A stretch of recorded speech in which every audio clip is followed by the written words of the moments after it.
Good morning. Oops, wrong one. One moment. All right, good morning.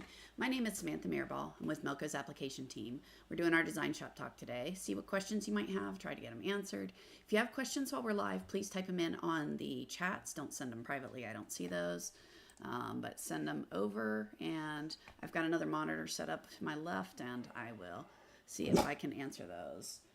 And apparently, one moment.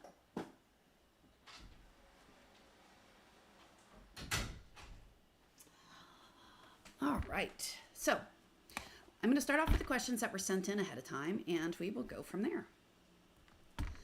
So there's a lot here. So we'll start off, we're making this in a doll format. Much smaller size, edge decoration, scallops not as shown. It would be too small and complicated to cut this. So, because it's for a doll. You've drawn out the flowers, and those are fine. So it's silk satin, which is complicated. I agree there. I have to first embroider the garlands, then remove and cut or tear off the stabilizer and do the scallops, making sure they're perfectly lined up around the garlands. So I assume these are the garlands you're talking about.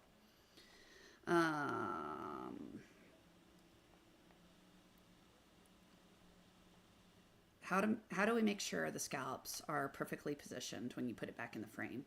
Okay, so few questions. So it looks like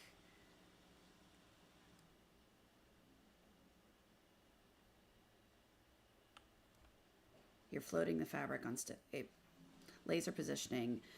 Okay, yeah, so laser alignment is how you want to do it. So let me just rephrase this to make sure I'm understanding it. So you're going to embroider the garland on just some material, right? So you're going to hoop the material and you're going to embroider it. And then you want to go back, remove stabilizer, float this again, and then do all the scallops in whatever form, not this form that you're going to do along there. And how do you align the scallops to this?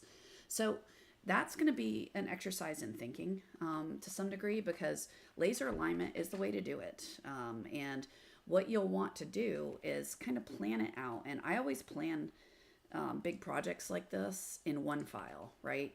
So I would take whatever design, and I'm just going to draw circles instead of flowers. But so let's say you've got your garland, right? Whatever it's going to be. All right, whatever. You get the idea. Okay, so I've got my garland drawn out in here, and I'm going to decide where my scallops are going to be, right? So let's say my scallops relative to all that are going to be down here, right? This is horrible. I'm sorry, but you get the idea. All right, so I've got scallops here. This is my flower garland, and I want the scallops positioned relative to this, just like I have here. All right, so you're going to sew these flowers first. What you want to do is look at your design and pick 2 points, ideally on a single line, right? So what I would do is, let's say I'm going to use that point, and then I'm going to project right across, and I'm going to use this point, right? So I do something I can recognize, right? Let's say it's the intersection of this and that. That's going to be my laser point 1. And then that's going to be my main point. And then I can go across and put a tape line, a chalk mark, whatever, down the center, down my garland, lined up there. Okay, so you've got that. Now what you want to do is take the entire design and line it up so that your file puts the origin right at that intersection, right, of where you're going to use for alignment purposes. Is that it? Yeah. There we go. So there's the point I'm going to use for alignment. Oh, I guess I should, let me hide the line I just drew. All right. So there, that's what I'm going to use for alignment, is that point first, and then I'm going to have a chalked line, right? So once you do all that, now I can delete that and save this off as my file, because these scallops are positioned relative to that garland. I'm going to go through and then say on my item, right, which is just fabric with this on it, I'm going to come to this point, I'm going to say laser left, and then I'm going to have a chalked line along down the center here, straight. I'm going to go somewhere along here, and I'm going to say laser right, and then laser bullseye. It's going to rotate everything, this design of my scallops, around until my needle is now right over there. And now when I start it, these scallops will sew exactly where I want them relative to that. So the actual sew file looks like this, right? But I created it using the scallops in reference to my other design that was already there. So hopefully that helps. It's really, laser alignments, it's just a matter of thinking through and looking at it. We did get a link over there for you in the comments, which shows you the different ways you can laser align. I think for this, you'd probably be best off doing a chalk line and using laser left, laser right, laser bullseye, which will left justify it so that your needle, when it aligns on the origin, is right over something you recognize. So you can make sure that position is right. And then when you start, it'll come down here and you'll have your scallop design, however you want it to look. Okay, so hopefully that helps some.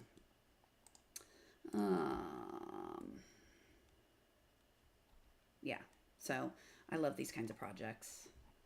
So have fun with that. But yeah, that's what I do. I sew this, have a chalked line on there, something that you can reference for laser left, laser right, laser bullseye, and then that will have the second file you would have loaded, would have the scallops positioned accordingly. All right, when embroidering small letters or small columns, should I unable short stitch from object properties? Okay, so first off, do you know what short stitching is? So if you understand that, then you can see what it is. So, well, right there's a short stitch, right? That's a short stitch, that's a short stitch. So let me show you what it is. I don't know, I would turn it off for tiny things, but honestly, I don't pay a ton of attention to it. But what a short stitch does for you is, it's really easy to see it on this. All right, so if I've got a point like this and I don't have corners enabled, so let me turn that corner off.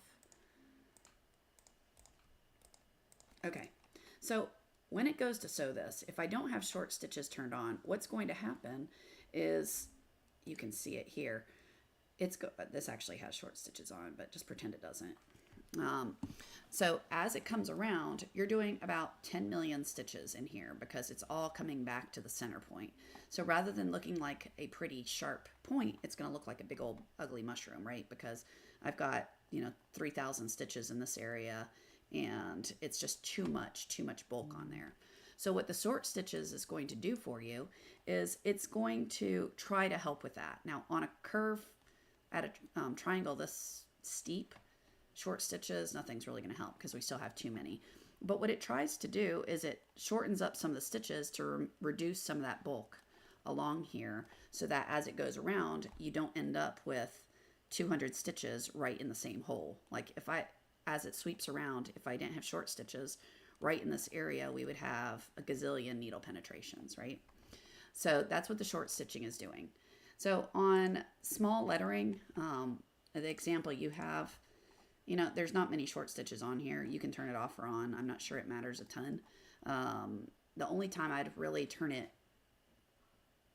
make sure it's on is when you're dealing with a lot of stitches in a small area.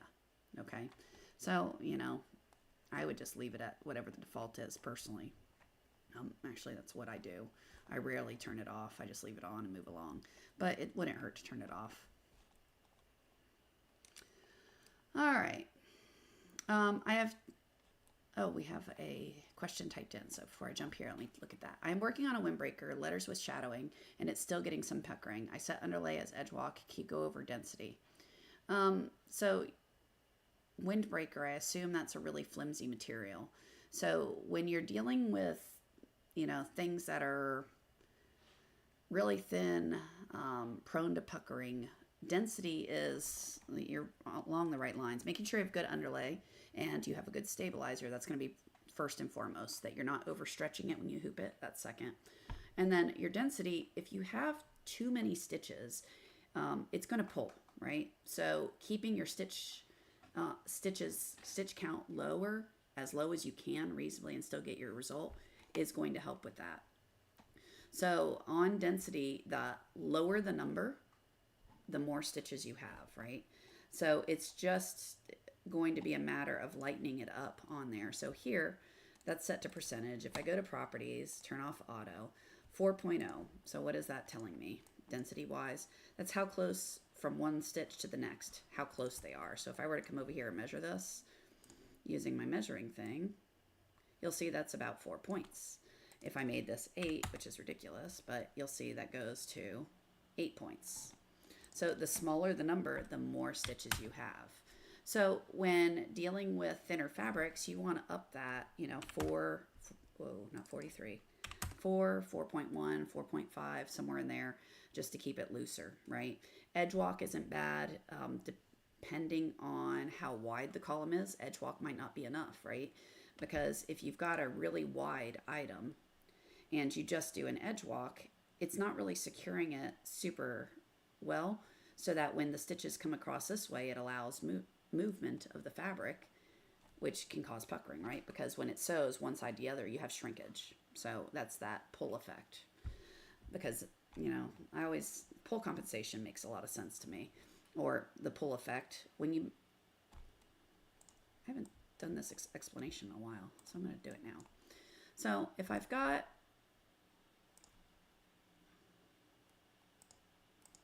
okay. Aw, too small. Oh, let's make that a vector. There we go. All right, so if I come over here and I make a stitch, right? So I'm going to go through, my needle's going to go through, poke a hole in the fabric, grab the bobbin, and now it's going to move at a high speed this way, right? So I'm going to move this way. That stitch is now connected to the bottom. So as I'm moving towards this direction, what's happening? This hole has thread pulling on it, so it's going to want to move this way, right? So that's going to move in. I'm going to come over here. I'm going to make this stitch, and now I'm going to come back running this way. So my thread again is pulling, and it's going to start dragging this hole in. So your net effect with pull is your columns shrink, right? Everything goes in just a little bit, and that's the nature of embroidery, right? So when you're dealing with lighter fabrics like your Windbreaker, an edge walk, running along here might be good if the column's narrow. The wider it gets, the more stability you have to kind of help prevent this from being able to move much. So you might need not only an edge walk, but maybe a fill underlay, something like that. Just keep those underlays light. You don't want heavy stitch counts on there. So you want to do what's necessary to keep it stable, but not so heavy that you're going to induce that pull effect, causing ripples just from, pull compensation. All right. Is there a way for me to add a font? Pest files bought on Etsy. Yeah, you can. In version 12, yes. So let me delete this stuff. Actually, let's just close it. No. All right. Things I've bought. Fonts.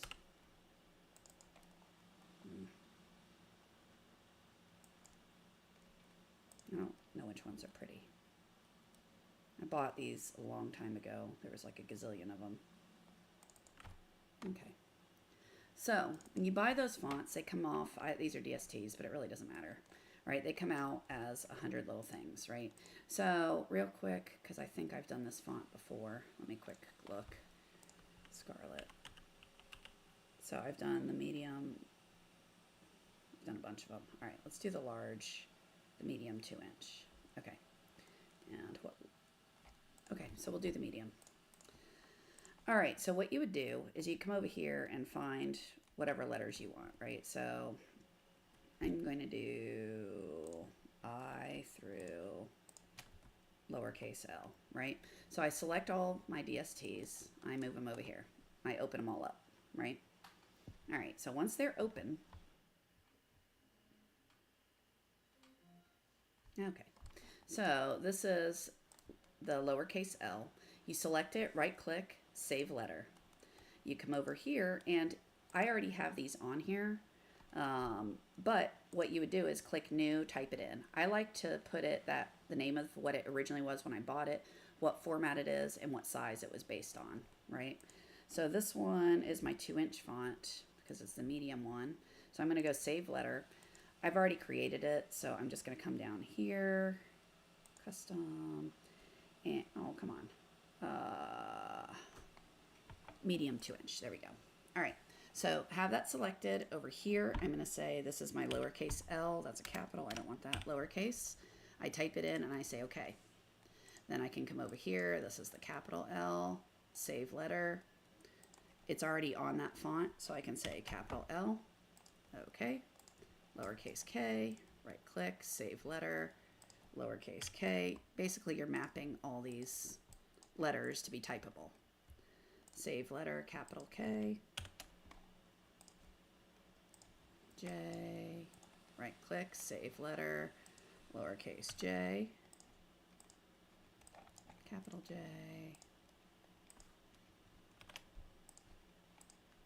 All right, I'm just going to do J through L. So now, when I go and create text, if I select that font, there it is. Which one did I just do? That one. Yeah, this reminds me that it's a expanded lettering. But now, L, L, J, K, K. So I can type in all my letters, right? And now they're all typable. Okay. Now a few things. Let's say this J, you really wanted it to be lower. I can hold my control key and fix it. It's kerning, you know, up to down, and then I can right click on it and do save letter, and it will save that letter back over it. So now every time I type it, it will be dropped below the baseline. Okay, same with all these. If you want to change where it's located up and down, hold your control key, move it around, and then resave the letter. But yeah, that's how you would do them. It's super simple. Once you do all your letters, my suggestion is to close the group that you opened by saying close all. Go back to your folder, select your next bunch that you want, reopen them, save those. When you're done with them, close all, go back to your folder, grab the next bunch, drag them over and go, right? So it's pretty quick to do. And then you have that font that you purchased that's completely typable. So again, you would just creating a font, right? Select it, right click, save letter, say new, type in whatever you want the name to be. I suggest putting the file format type that it was in there and any identifying information of it so that you have it and know, because a lot of these, they come in a 1-inch, a 2-inch, a 3-inch. So you're just like expanded files. You don't want to scale a ton. With these, it's the same way. They're typable fonts, but you don't want to take a 3-inch font and scale it down to 1/2 inch. It's not likely to go well for you. Okay, so things like that. All right, does that help any? Hopefully it does. All right, so that's that. I used a wide angle cap frame for a hat. I bought a design, or I brought in my design to DesignShop, loaded to the OS. Cool. I centered the design down, didn't write the XY coordinates. That doesn't really matter, but okay. After sewing the fills beautifully, the outline stitch on with the bear design was to the far left, shifted away from the teddy bear. Yeah, so what happens here is when it's always best to outline as you go, all right? So when you do fills, if you fill a large area, particularly on something like a hat that's not exactly the most stable hooping-wise, it'll sew, and then when it goes back to do the outlines, the registration is off because it's all shifted, right? So it's pulled, it's done things, it's moved more than it should, so when it goes to the outlines, it goes to where it should be, but everything's shifted over from pull effects and things like that, so now it's no longer lining up. So sending it back to the original coordinates isn't really going to help you any because you've got a pull effect going where the fill has shrunk and your stabilizing is not exactly correct anymore. So now it's all offset, right? So with particularly on hats, you're going to want to sew center out, bottom to top, and finish as you go. Meaning if you have a feature and you can outline it right after you do the fill, you should, right? You shouldn't keep sewing other stuff. You should sew, outline, finish as you go wherever reasonable, okay? Short of that, you also need to make sure you're securing it well. A lot of times I find people will take, this is not one, but they'll take the short little, for hats, they'll take the small stabilizer and they'll use that with the wide angle cap frame, right? So it's just floating there. It's only held by the teeth at the bottom, and the top can move around, right? Everything can shift because you're only holding it on one side, just along this edge where the teeth are. Whereas if you took a 16 and something inch piece of stabilizer, went around the entire hoop down to those black bars on the bottom, now you can take the clips and secure the stabilizer to those bars, the hat to those bars. So you're adding some stability to to the hat, to the stabilizer, to help prevent motion, right? So I would look at the digitizing on it, and yeah, so stitching from the original hoop location, I don't think is going to help you at all, because I think if I had to guess, you're dealing it with the fact that it actually shifted. So going to the original location isn't going to help. You're actually, if you want to try to save it, you're just going to have to wiggle it around until it's lining up again. But to save it for the next ones, I would go back and look at the digitizing so that it's, design, fill, design, or fill, outline, fill, outline, fill, outline, and you're building out, finishing as you go. Okay, so any other questions before I call it a day? Nothing? I'll wait a second in case anyone's typing in and I don't just jump offline. I must say I love this project. I've done stuff like this. It's, for me, a ton of fun because it's a puzzle. How do I get it done? So I love these things. Any other questions?